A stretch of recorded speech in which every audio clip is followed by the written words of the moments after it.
It's time now for Mark Meets, and a truly extraordinary woman, named as one of the top best psychics in the world by a top professor at Harvard University. So Sally Morgan has an extensive client list, including top celebrities, and even advised the late Princess Diana. Sally was just 4 when she saw her first spirit, and the rest is history. She now performs over 150 shows a year and is a globally renowned medium. And I'm delighted to say she's joined me now from Reigate, where she lives. Sally, great to have you. Oh, thank you, Mark. Lovely to be here. And can I ask you, is your gift, is it a blessing or a curse?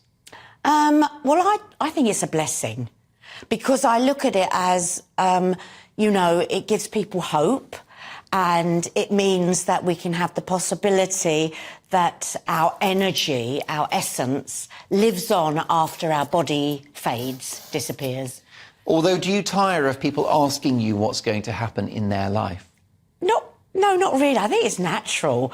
I think that I think if I did tire of it, I wouldn't be doing it now. And it's, I really do think it's a gift. I think it needs, to be shared with people, and I'm fascinated by it. The older I get, the more I want to look at it more on, you could say, I want to investigate it more, because I think that something's going on and I don't know what it is really. I mean, I don't think we find out until we get there ourselves, do you know what I mean? And do you feel that people are born with this gift, or is it something that can be learned like hypnosis?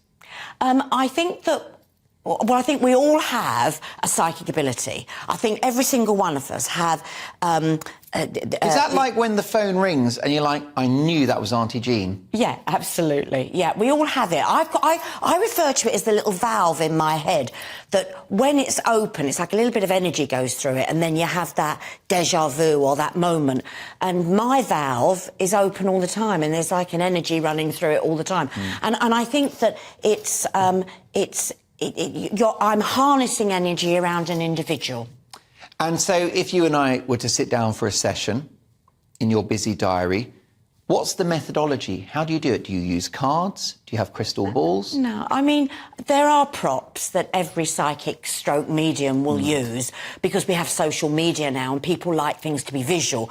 But I just sit with someone and it's whatever I pick up. I don't self-edit, so the information that I receive hopefully is exactly as I get it, and that can be more accurate than if I were to think, what does that mean? So I don't do that. And do you feel the need to withhold sometimes because it might be bad news? I don't. I think there's always a way. If I were to sort of sense something that I knew the sitter, the person that was there having the reading, was going to react to and think, well, there's always a way to say something that it doesn't perhaps sound as bad as perhaps you're seeing it.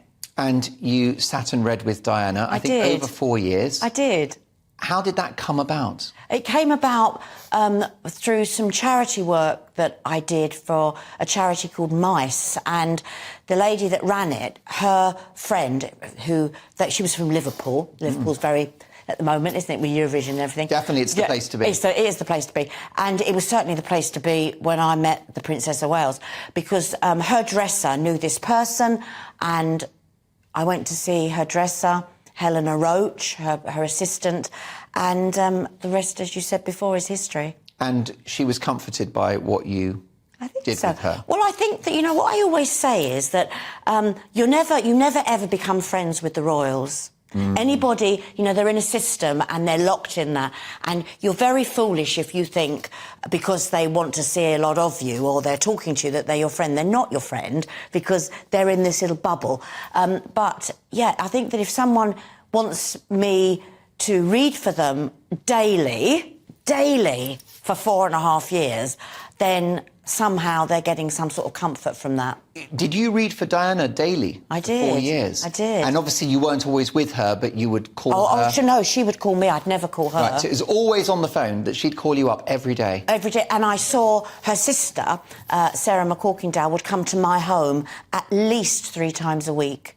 All right. And, every week. I mean, I don't expect you to spill the beans too much, but what kinds of things were you unearthing? Well, everything at the time I was in her life, it was the red tops, you could say, they were accurate. Really? They were, oh, so my you gosh. predicted newspaper headlines? Well, or stories? I did, and I was able to say exactly what was going to happen, and it happened literally the next day or within days of me seeing it. No wonder she called you every day. Yeah. Yeah. And I suppose, you know, Camilla she'll have featured in those conversations, our queen now. Well, I think that at the time it was like she mentioned, a third party. Yeah, third party, we know who that was. Well, let's have a look now at some of the figures that are in the news that we're all talking about. Recently crowned King Charles III. Yeah. Do you have a feeling about how his monarchy is going to be? I think that his monarchy may not be as long as everyone expects. You know, it's understandable. Sounds like Rishi Sunak. Well, yeah.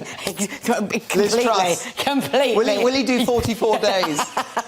Maybe a bit longer. But I think that with the king, who I adore, I think he's lovely. And you must have, of course, you'll have met him over the years. No, did you not? I've never met him. Ah. No, I was in her camp. Right. And whatever camp you're in, you don't meet the other side. No, and it was obviously after the fallout that your relationship began with Diana. Yeah, well, just they had just gone their separate ways where they were living. So the king, yes, he might not. And I mean, I don't want to. Well, I don't want to get too macabre. No, and I do you don't think it's ill health, or do you think maybe, like as others have suggested, that he might hand over? Well, I think that he hands over because of ill health. Okay, and years rather than months, though, would you say? Maybe 5 years. That's the feeling that I get. Really interesting. But I think leading up to that, we get a very good idea that, you know, he maybe isn't enjoying it as much as he thought he might.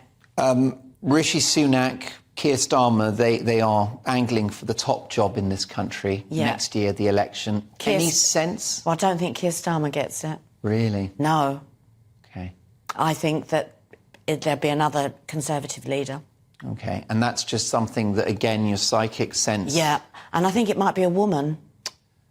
I see, rather than necessarily Sunak. Yeah, I think Sunak will go. I don't think that he can come up with the goods, and I think that he's going to be really honest. That's really and I think that what he would really love to do, it's almost impossible. His hands are completely tied, sort of financially, with the way things are. But I think it'll be a woman who will be the next Conservative leader. Maybe Penny Mordaunt steps in with that sword of hers. Oh, she's good. I mean... The Queen Bodicea outfit. Well, it's amazing. I'd vote for that. Was she just incredible? I mean, how did she stand there? Amazing. It was amazing incredible. Stamina. Amazing. I mean, you know, the strength you need for that. Too right. I've only got a few seconds left. Harry and Meghan, that's got to be another short relationship, hasn't it? No. Without wishing to rain on their parade? No. Really? I mean, I must be the only medium-stroke psychic in the UK, in the world, that thinks that they will stay together. But he's done for in this country now. And so they stay together as a team. Maybe it's like the Beckhams. It's a business arrangement. There you go. And it's a brand. Yeah. What about, have you picked up anything about me? And you can be brutally honest. Well, You can give it to me. Well, I will be brutally honest with you. You're going to go far. Things are going to get better for you. Oh, bless you for that. Yeah.